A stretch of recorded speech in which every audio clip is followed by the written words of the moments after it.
बेटी रूनो की खेले मामी आंगना। बेटी रूनो की खेले मामी आंगना। अपना मामी के गोद में पसारे रोदाना। अपना मामी के गोद में पसारे रोदाना। मम्मी हमरा से बताओ जोगवा जान लू के ताना। मम्मी हमरा से बताओ जोगवा जान लू कितना। मम्मी सब जोगवा दे द तू बेटी के अपना। मम्मी सब जोगवा दे द तू बेटी के अपना। मम्मी कुछो जोगवा हाथे दे द कुछो आचारा। मम्मी कुछो जोगवा हाथे दे द कुछो आचारा। मम्मी कुछो जोगवा रखी ह छिपा के अपना।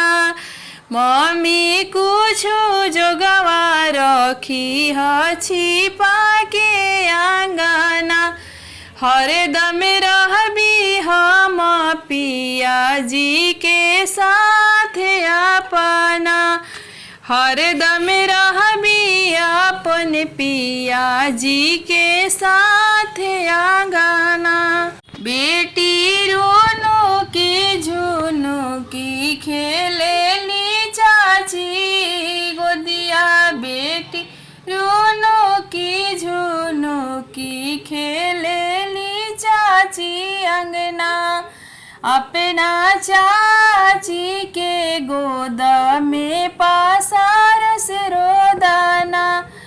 अपना चाची के गोद में पसारे रोदाना।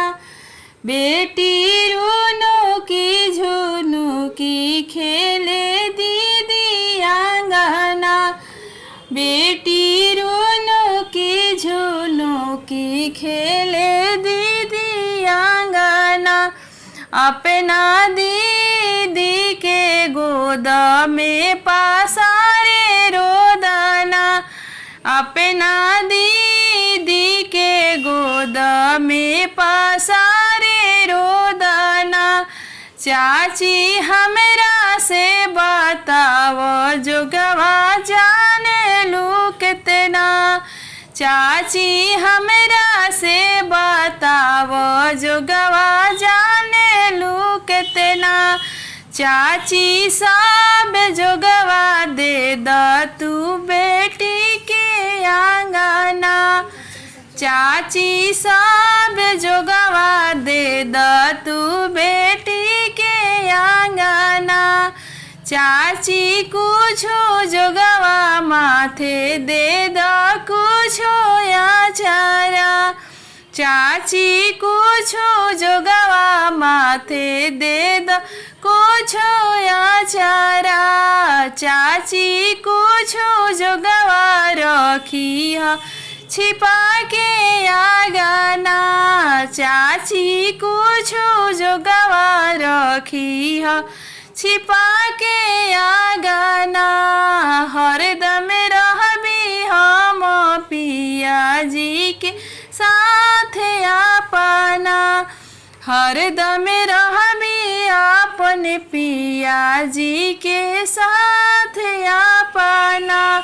दीदी कुछो जोगवा माथे दे द कुछो आचारा।